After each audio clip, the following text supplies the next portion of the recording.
All engineers try to make technology perfect. If you're an aeronautical engineer, your goal is to build planes that will never crash. Or if you're a biomedical engineer, your goal might be to develop vaccines that have 100% efficacy. Cryptographers are engineers whose goal is to reduce how much trust we have to place in other people. And we usually replace that trust with technology. There used to be a saying, gentlemen don't read each other's mail. But if you use cryptography, you can encrypt your letters, you can write them in code, and then you don't have to trust that your mailman is a gentleman, because he can't read your mail even if he tries. So over the years, cryptographers have expanded this idea of reducing trust to all sorts of other applications. So forget about just not trusting your mailman. What if you didn't need to trust your bank? Or what if you didn't need to trust the government? What if you never needed to trust another human being? Cryptographers have actually been imagining this for decades now. And in the past few years, we've started working on the technology that might make it happen someday. Maybe you've heard about this technology under the name blockchains, or maybe Bitcoin, which is the first cryptocurrency made using blockchains. I'm not going to talk about Bitcoin too much today, and I'm not going to give you investment advice.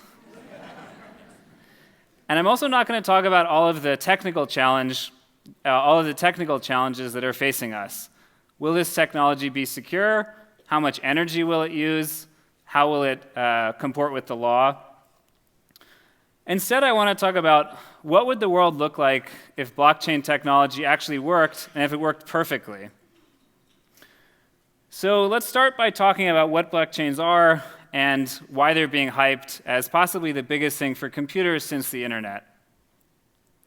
The concept, I promise, is simpler than you might think. So we'll start with a pretty small example, playing a game of Monopoly. Probably one of the first board games that you learned as a kid, and maybe one of your first introductions to capitalism. In Monopoly, the goal is to acquire money and property, to trade with the other players, and to not go bankrupt. To play Monopoly, we all need to agree on the current state of the game, who owns what, where all the pieces are. On a given turn in the game, your state might be something like holding $200, having 2 of the red properties, and your piece is on Marvin Gardens. We also all need to agree on the rules of the game, which govern how that state can change. The rules of Monopoly are really precise. If you pass go, you get $200, and if you land on Boardwalk and there's a hotel, you owe the owner $2,000. You don't have an option to stay in an Airbnb. So it's easy to play Monopoly with a group of family or friends. We all gather around a table, and we use a physical game board.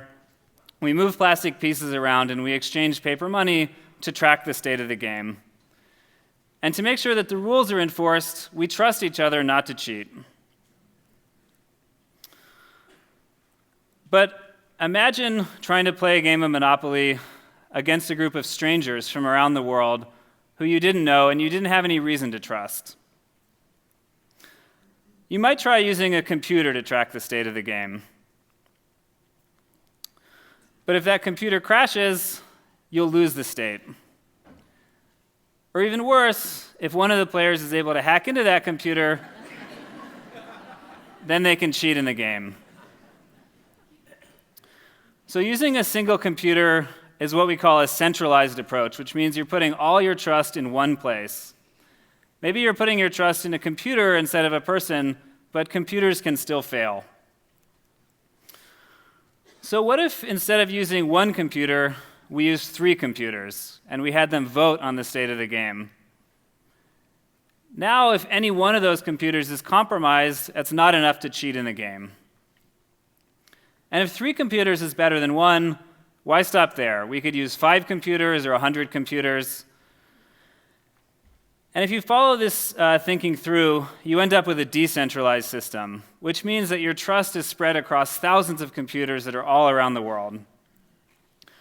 So blockchain is probably the buzzword that you've heard about, but decentralization is really the big idea here.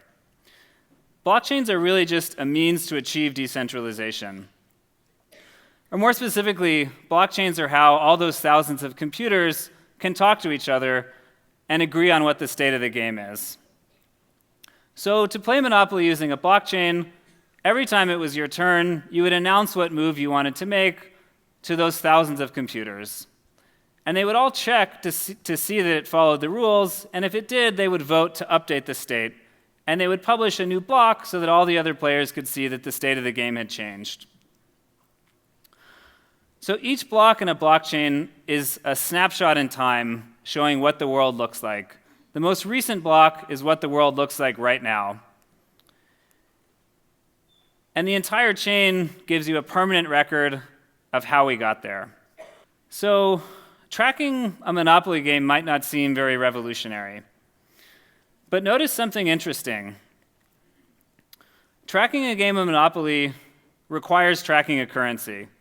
And the currency in Monopoly has the same rules as any other currency.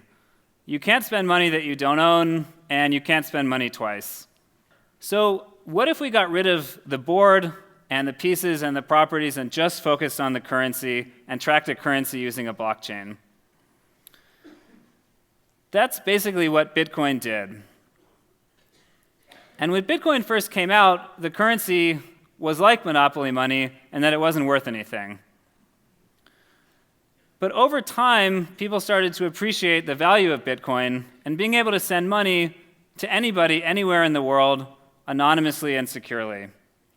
So people started to value the currency, and merchants even started to accept it as payment. And today it's worth over $100 billion.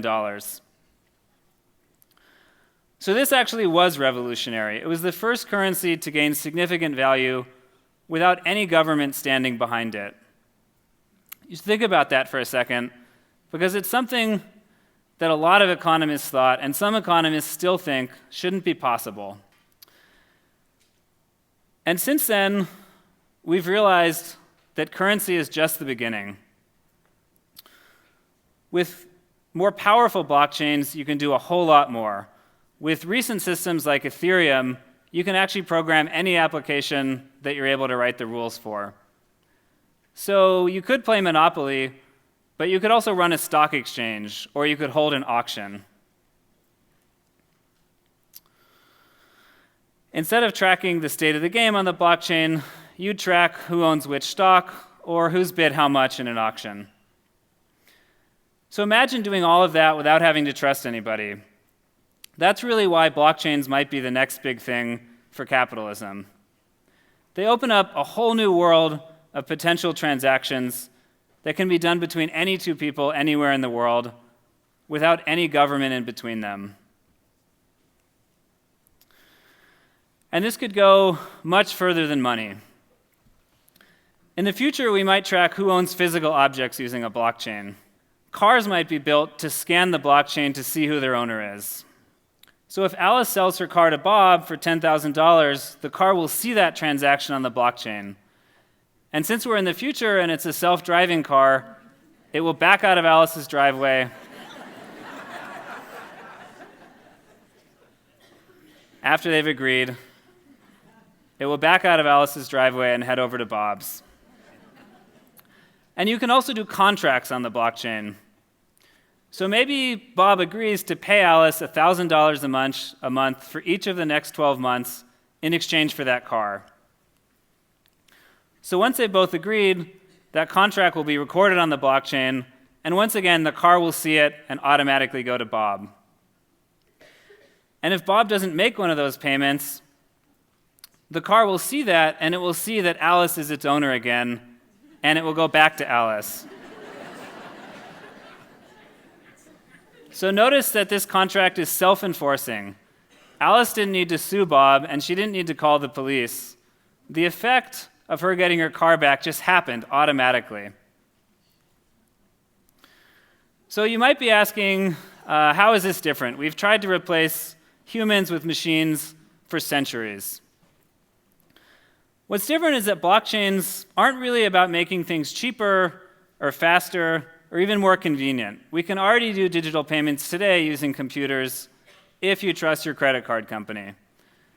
This is where blockchains are different. They ask the question, what if we didn't need a credit card company, a big corporation, or courts or governments to exchange property or agree to business deals? What if technology could enforce all laws and all contracts to the letter? With blockchains, a judge can't freeze your bank account and the government can't seize your property. What blockchains give us is the promise that once we all agree to the rules, the blockchain can enforce those rules perfectly forever. So if your goal is limiting trust, this technology sounds perfect. But I want to tell you why, if we ever achieved this goal, I think we'd find that we couldn't live in a world with perfect security where every rule was completely enforced. First, however we wrote down the rules, we'd make mistakes. So what if there was a mistake in that contract between Alice and Bob, a typo, that said Bob would pay for 120 months instead of 12 months? Courts today would look at that and they would try to judge the original intent. But with blockchains, there's no such thing as original intent. If you make a mistake, you're stuck with it. Computers will interpret the contract exactly as it's written every time. That's great because it means you have predictability and certainty, but you don't have very much nuance. And we've already seen this happen on a huge scale with the first really popular application that was built on top of Ethereum. It was a crowdfunding platform called the DAO. And it turned out it had a loophole that let an anonymous individual transfer $50 million from the fund to their own account. Now, was this person a hacker or a thief? Well, they exploited a mistake to take money that wasn't theirs, but according to the system, they followed the rules the way they were written in the contract, so it was okay. Second, the world is just too complicated for us to create rules for every situation. We're learning this already with self-driving cars. It turns out if you program a self-driving car to follow every rule of the road, driving becomes unbearable. And it's not just because you have to actually follow the speed limit. What happens if you're stuck behind a car that's double parked on a 2-lane road?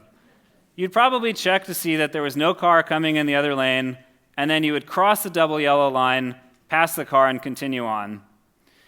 Well, that's technically illegal, but you're very unlikely to get in trouble because it's a reasonable thing to do.